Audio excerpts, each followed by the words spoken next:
আগামী আগস্ট মাস থেকেই আমাদের রাজ্য পশ্চিমবঙ্গে শুরু হতে চলেছে ভোটার ভেরিফিকেশনের প্রক্রিয়া, যেটা বিহারে বর্তমান চালু রয়েছে। তবে আমাদের রাজ্যে যদি ভোটার ভেরিফিকেশন হয়, তা নিয়ে প্রত্যেকের সাধারণ মানুষের মধ্যে কিন্তু বিভিন্ন রকম বিভ্রান্তিমূলক কাজ করছে, যে কোন কোন ডকুমেন্টস থাকলে আমি সেফ থাকবো এবং কোন কোন ডকুমেন্টস থাকলে যে প্রমাণ করবে আমি ভারতীয় নাগরিক এবং আমার ভোটার কার্ড কিন্তু কাটবে না। আজকের ভিডিওর মাধ্যমে আমি জানাবো যে 4টি ডকুমেন্টস যদি আপনার থাকে, সেই 4টি ডকুমেন্টস আপনাকে প্রমাণ করবে আপনি ভারতীয় নাগরিক। সেক্ষেত্রে আপনার নাগরিকত্ব হারানোর কোনো ভয় নেই। ঠিক আছে, আজকের ভিডিওর মাধ্যমে বিস্তারিত আলোচনা করব যে 4টি ডকুমেন্ট যদি আপনাকে থাকে তাহলে আপনি নিশ্চিন্তে থাকতে পারবেন। চলুন এবার শুরু করি। এই ডকুমেন্টসের মধ্যে 1 নম্বরে রয়েছে ভারতীয় পাসপোর্ট।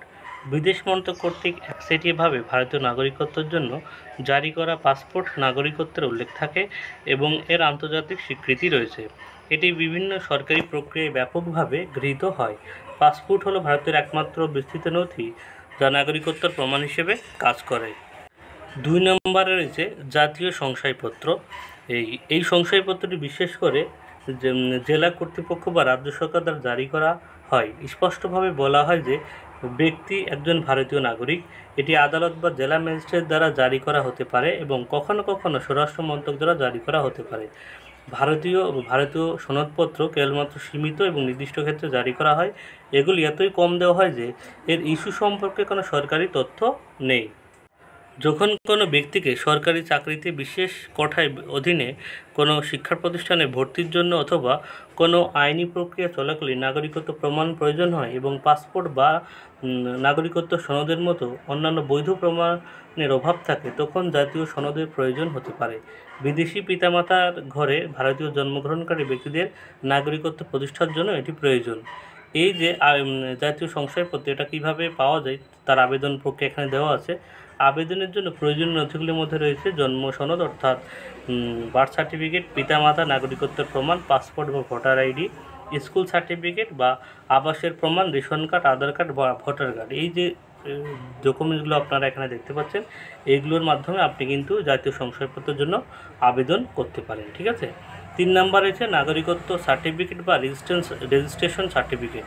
1955 সালে নাগরিকত্ব আইনে 5 এবং 6 ধারার অধীনে ভারতীয় নাগরিকত্ব অর্জনকারী বিদেশি নাগরিকদের স্বরাষ্ট্র মন্ত্রক কর্তৃক প্রদত্ত। ঠিক আছে। 4 নম্বরে এবং লাস্ট যে ডকুমেন্টস রয়েছে সেটা হলো জন্ম সার্টিফিকেট, অর্থাৎ যদি এই নথিতে জন্ম তারিখ এবং স্থানে উল্লেখ করা হয়েছে, তাই কেবলমাত্র আংশিকভাবে ভারত নাগরিকত্ব প্রমাণ করে। যদি পিতামাতা ভারতীয় নাগরিক হন এবং নাগরিকত্ব আইনের শর্ত পূরণ করে তবে নাগরিকত্ব নিশ্চিত করে। ঠিক আছে। এই যে 4টি ডকুমেন্টস আপনারা দেখতে পাচ্ছেন, এই 4টি ডকুমেন্টস থাকলেই আপনাকে কিন্তু ভারতীয় নাগরিকের জন্য অগ্রাধিকার দেওয়া হবে। ঠিক আছে। এই 4টি ডকুমেন্ট যদি আপনাদের থাকে তাহলে আপনি যে ভারতীয় নাগরিক সেটা কিন্তু প্রমাণ করে। এবার কোন কোন নথি নাগরিকত্ব প্রমাণ করেন না, ঠিক আছে। প্রথমে রয়েছে আধার কার্ড। আধার কার্ড যদি থাকে, তাহলে যদি আপনার আধার কার্ড থাকে, মনে করেন যদি আপনার আধার কার্ড থাকে তাহলে আপনি যে ভারতীয় নাগরিক এর কোনো কিন্তু ব্যাপার নেই। ঠিক আছে। আধার কার্ড কেবল পরিচয় এবং বাসস্থানের প্রমাণ হিসেবে কাজ করে। ভোটার কার্ড এটি ভোট দেওয়ার অধিকার প্রদানের ক্ষেত্রে নাগরিকত্ব নিশ্চিত করে না। ঠিক আছে। ড্রাইভিং লাইসেন্স এটি কেবল গাড়ি চালানোর অধিকার প্রমাণ করে। অর্থাৎ Aadhaar card, voter card, driving licence, এই যে 3টে নথি, এই 3টে নথি যদি আপনার থেকে থাকে, এই 3টে নথির মাধ্যমে কিন্তু আপনি প্রমাণ করতে পারবেন না আপনি ভারতীয় নাগরিক। ঠিক আছে। এইগুলো দেখতে পাচ্ছেন, এইগুলোর কিন্তু সংশোধন দেওয়া আছে, এইগুলো কী কী জন্য দেওয়া হয়ে থাকে। এবার আমরা একটু দেখে নিই ভারতীয় নাগরিকত্ব কিসের ওপর ভিত্তি করে দেওয়া হয় সেটা একটু সবাই জেনে নিই। বলছে ভারতীয় নাগরিকত্বে 1955 সালের ভারতীয় নাগরিকত্ব আইন এবং এর সংশোধন দ্বারা নির্ধারিত হয়, যার জন্ম, উত্তরাধিকার, নিবন্ধ, স্বরাষ্ট্রমন্ত্রী কর্তৃক প্রদত্ত নাগরিকত্ব বা আঞ্চলিক অন্তর্ভুক্ত উপর ভিত্তি করে তৈরি হয়। ঠিক আছে। অর্থাৎ এই যে আইনি প্রক্রিয়া, এর মাধ্যমে কিন্তু ভারতীয় নাগরিকত্বের দেওয়া হয়ে থাকে। ভারতীয় নাগরিকত্ব বিতর্কের উত্থানের কারণ কি? অর্থাৎ ভারতীয় নাগরিকত্বের কিন্তু বিভিন্ন সময় বিভিন্ন রকম বিতর্ক আমরা দেখতে পাই। কিছুদিন পরপরই কিন্তু নাগরিকত্ব নিয়ে বিভিন্ন রকম বিভ্রান্তিমূলক কর্মকাণ্ড আমরা দেখতে পাই। বিভিন্ন সময় বিভিন্ন রকম আইনের মাধ্যমে আমরা দেখতে পাই যে এটা নাগরিকত্ব প্রমাণ, এটা নাগরিকত্ব প্রমাণ। আসলে কোনটা যে আসলে নাগরিকত্ব প্রমাণ সেটা কিন্তু সাধারণ মানুষের মধ্যে অনেক ধোঁয়াশার কারণ হয়ে থাকে।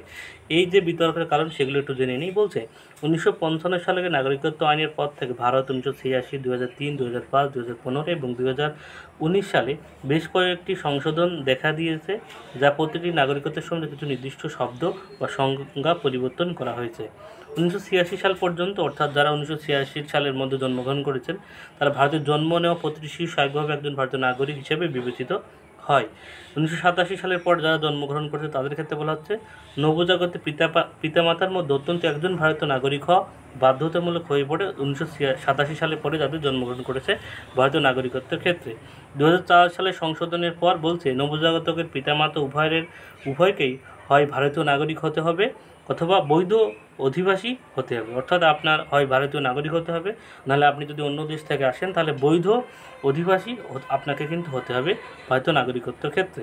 এই পরিবর্তনগুলি পুরনো এবং নতুন উভয় নাগরিকত্ব মর্যাদা নিয়ে বিভ্রান্ত সৃষ্টি হয়েছে। ঠিক আছে, আপনারা দেখতে পাচ্ছেন বিভিন্ন সময় যে আইনগুলো, সেই আইনে কিন্তু এক এক সময় এক এক রকম কথা বলা হয়েছে, যেটা নিয়ে সাধারণ মানুষের নানান রকম ভোগান্তি কিন্তু সৃষ্টি হয়েছে।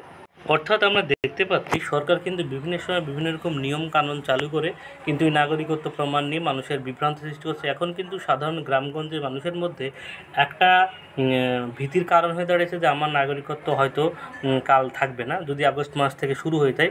আমি গ্রামের বাসিন্দা, আমাদের গ্রামে কিন্তু প্রচুর মানুষ এরকম সংশয়ের মধ্যে আছে। জানি না সরকার কোন পদ্ধতিতে তাদের নাগরিকত্ব প্রমাণ হিসেবে কাজ করবে এবং ভোটার ভেরিফিকেশনটা করবে। সবার মধ্যে কিন্তু নানান রকম গুজব বা নানান রকম বিতর্ক কাজ করছে, সেটা জানি না। তবে একটা কথা বলি, বর্তমানে কেন্দ্র সরকার একটা আইন চালু করছে যেটা সিএতে বলা হয়েছে পাকিস্তান, আফগানিস্তান, বাংলাদেশ থেকে আসা হিন্দু, শিখ, বৌদ্ধ, জৈন, পার্সি এবং খ্রিস্টান শরণার্থীদের ভারতীয় নাগরিকত্ব দিয়েছে, বাদ দেওয়া হয়েছে মুসলিমদের। এই বাদ পড়ার কারণে দেশজুড়ে ব্যাপক বিক্ষোভ সৃষ্টিও হয়েছে।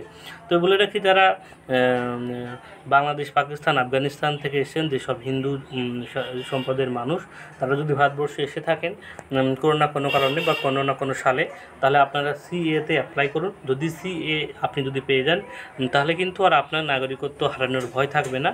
বা কিছুদিন পর যে নিয়মকানুন চালু হয় যে আজ এরপর থেকে আর সব বন্ধ করে দেওয়া হবে, আধার কার্ড বন্ধ করে দেওয়া হবে, ভোটার কার্ড বন্ধ করে দেওয়া, নাগরিকত্ব প্রমাণ কেড়ে নেওয়া হবে, সেইটা যে চিন্তা আপনার ঘুম বন্ধ হয়ে যায়, সেটা কিন্তু আপনার বন্ধ হয়ে যাবে। অর্থাৎ আপনি যদি বাংলাদেশ, আফগানিস্তান বা পাকিস্তান থেকে এসে থাকেন ভারতবর্ষে বসবাস করার জন্য, তাহলে আপনি অবশ্যই সিএতে অ্যাপ্লাই করুন, সেটা আমার মত হিসাবে। তবে এই যে সামনে যে আগস্ট মাসে যে ভোটার ভেরিফিকেশন হওয়ার কথা রয়েছে, এর মধ্যে কোন কোন ডকুমেন্টসগুলো যে একদম অগ্রাধিকার দেওয়া হবে সেটা কিন্তু মানুষের মধ্যে স্পষ্ট নয়, এটা কিন্তু কারোর কাছে স্পষ্ট নয়।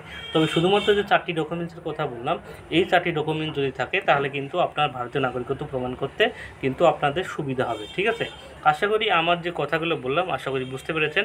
এবং সময়ের সাথে সাথে আগস্ট মাসে যদি আমাদের রাজ্যে চালু হয় তখন কি পদক্ষেপ নিচ্ছে নির্বাচন কমিশন ভারতীয় নাগরিকত্ব প্রমাণ হিসেবে আমাদের রাজ্যের ক্ষেত্রে, সেই আপডেট যদি আমি পেয়ে থাকি তবে আপনাদের দিয়ে দেবো। আজকের ভিডিওটি এই পর্যন্তই। ভিডিওটি ভালো লাগলে অবশ্যই একটা লাইক কমেন্ট শেয়ার করবেন। সবাইকে ধন্যবাদ।